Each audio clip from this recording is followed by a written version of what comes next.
Québec, le scandale des violences lors des initiations dans le milieu du hockey junior révélé au mois de février dernier a refait surface dans l'actualité cette semaine. En fait, la commission parlementaire qui s'est penchée sur ce problème a remis son rapport mardi. Le gouvernement Legault s'attend donc à partir de maintenant à des changements au sein de la Ligue de hockey junior majeur du Québec. J'en discute avec la ministre responsable du sport au Québec, Isabelle Charret. Bonsoir, Madame la ministre. Bonsoir, Mme Bégin. À la suite du dépôt du rapport de cette commission parlementaire qui s'est penchée donc sur ce problème-là, vous avez qualifié de votre côté la gouvernance de la Ligue de hockey junior majeur du Québec de sclérosée. Pourquoi au juste?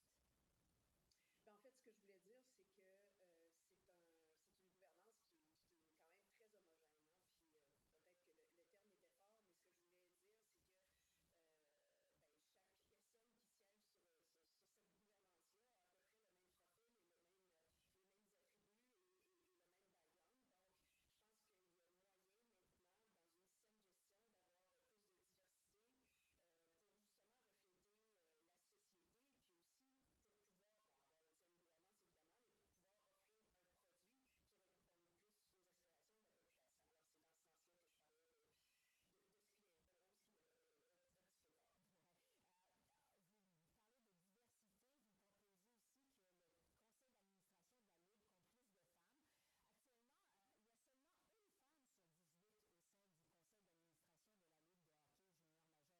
Actuellement, il y a seulement une femme sur 18 au sein du conseil d'administration de la Ligue de hockey junior majeur du Québec. Est-ce qu'on peut vraiment s'attendre à des progrès de la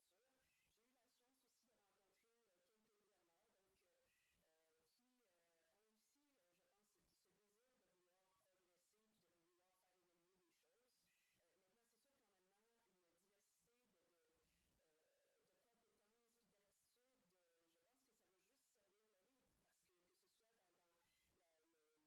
le nouveau commissaire, M. Kékini, qui a quand même un passé aussi assez éloquent puis dans la gestion, puis qui a amené des choses intéressantes, mais qui a une grande ouverture. J'ai eu la chance aussi de rencontrer quelques gouverneurs, donc qui ont aussi, je pense, ce désir de vouloir progresser puis de vouloir faire évoluer les choses. Maintenant, c'est sûr qu'en amenant une diversité de compétences puis d'aptitudes, je pense que ça va juste servir la Ligue parce que ce soit dans la notion évidemment de sécurité, parce que c'est le premier enjeu qui nous concerne puis qui nous préoccupe, c'est de vraiment s'assurer que nos joueurs soient en sécurité. Mais au-delà de ça, je pense que dans une gouvernance, dans un produit qui veut se développer, se démarquer, je pense qu'il faut avoir des compétences en finance, en ressources humaines, en marketing et tout ça. Donc, ils ont tout avantage à se diversifier. Oui, parce qu'il faut dire que l'ancien commissaire Gilles Courteau a quand même remis sa démission au mois de mars dans la foulée de ce scandale. Parmi les recommandations émises par les gens de la commission, il y en a 23 à tout, il faut le dire. On propose aussi que le conseil d'administration de la Ligue soit complètement indépendant, ne comprenne pas donc une majorité de propriétaires d'équipe. Qu'est-ce que ça pourrait changer selon vous? Un petit peu la diversité dont on parlait plus tôt, parce qu'évidemment, là, ce ne sont que des propriétaires d'équipes qui siègent au conseil d'administration. Donc, évidemment, d'avoir une perspective différente, d'avoir une perspective de joueurs, parce qu'on parle aussi que les athlètes devraient être représentés sur ces A-là. D'avoir une perspective du public aussi. Donc, je pense que comme toute bonne entreprise, il y a eu une évolution beaucoup dans le style de gouvernance qu'on souhaitait pour nos entreprises. Alors, je pense que la Ligue est rendue là. Donc, à mon avis, ils vont recevoir ces recommandations-là de façon favorable pour pouvoir justement se diversifier puis, en bout de ligne, d'offrir un produit qui est plus sécuritaire, d'une part, pour leurs athlètes, mais aussi qui est plus représentatif des goûts, des aspirations de leur public. Oui, on reviendra sur des attentes par rapport au changement dans la Ligue. Je veux parler des autres recommandations qu'on retrouve dans ce rapport. On suggère notamment un registre des plaintes. Quelles sont les recommandations qui vous semblent les plus intéressantes, les plus susceptibles d'amener des changements dans ce qui a été proposé cette semaine? Oui, bien en fait, il y a plusieurs recommandations qui concernent la Ligue junior majeure du Québec, d'autres qui concernent les fédérations. Ce qui touche plus principalement le gouvernement, on parle entre autres de tout ce qui est prévention, sensibilisation. On parle de registre, de communication des sanctions. On parle aussi de nommer quels sont les actes répréhensibles. Donc, de vraiment avoir une définition de ce qu'est un acte répréhensible. Donc, évidemment, on part sur des bases communes, puis je pense qu'on a plus de matériel pour pouvoir sévir par la suite, ou du moins de pouvoir faire de la sensibilisation et de la prévention. On parle aussi de l'officier, parce que vous savez qu'au Québec, on a instauré l'officier indépendant des plaintes. On est d'ailleurs les premiers au Canada à l'avoir fait. Donc, un mécanisme ou un recours pour les athlètes ou pour toute personne qui est impliquée dans le sport puis qui est témoin ou victime d'un acte de violence ou d'intimidation ou d'harcèlement. Donc, un mécanisme pour pouvoir porter plainte.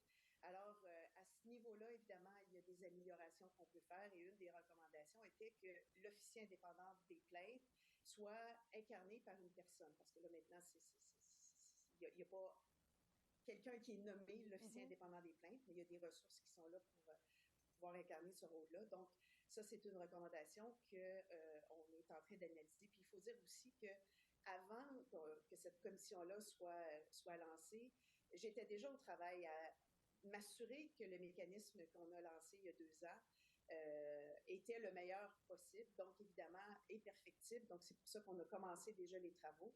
Mais à la lumière de ce qui a été nommé dans ce rapport-là, bien évidemment, il y a des choses sur lesquelles on va se pencher plus directement. Donc, par exemple, est-ce que ça devra être incarné par une personne spécifiquement? Ouais. Le cas de registre aussi des sanctions, c'est quelque chose sur lequel on travaille pour voir si effectivement c'est une possibilité, une avenue et comment ça pourrait se faire, évidemment, en préservant les droits de tous et chacun. Alors, ce sont des choses là, sur lesquelles on travaille. Oui. Et pour revenir justement sur le rapport qui a été déposé mardi sur les 23 recommandations, il y en a 10 qui visent directement la Ligue de hockey junior majeur du Québec. Mais vous, au gouvernement, bon, vous l'avez dit cette semaine, vous n'avez pas vraiment de moyens d'imposer une réforme à la Ligue, pas de moyens financiers non plus, puisque vous ne donnez pas de financement à la Ligue. Est-ce que vous espérez vraiment des changements? Quelles sont vos attentes, en fait, par rapport à la Ligue de hockey junior majeur du Québec?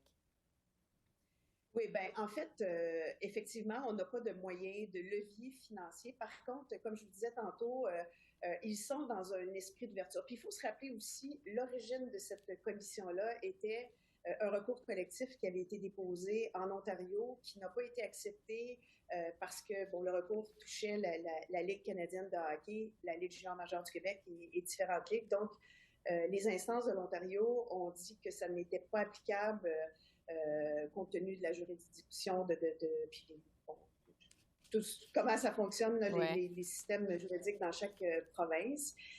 Mais le recours collectif était basé sur des actes qui dataient des années 76 à 2014, donc vraiment des actes du passé.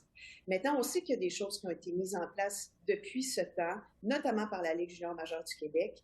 Et je pense que l'objectif de cette commission était vraiment d'aller valider si les mécanismes qu'on a mis en place sont les bons, puis comment on pourrait les perfectionner. Alors, la Ligue junior majeure du Québec avait déjà fait vraiment des avancées, que ce soit dans les initiations problématiques ou le bizutage, comme le bon terme employé. Donc, il y avait déjà une interdiction de le faire, mais évidemment, probablement que ça se faisait encore de façon peut-être marginale, mais que ça se faisait encore. Donc, et d'autres mécanismes. Ils avaient aussi une façon de porter plainte pour des recours pour les athlètes, mais ça aussi, on souhaite qu'ils soient plus indépendants, ouais. Donc que les athlètes puissent de meilleure façon et avoir l'impression d'avoir vraiment un mécanisme indépendant où ils se sentent à l'aise de porter plainte. Alors, je pense, et en fait, j'en suis convaincue que la Ligue junior majeure du Québec veut le bien de leurs athlètes.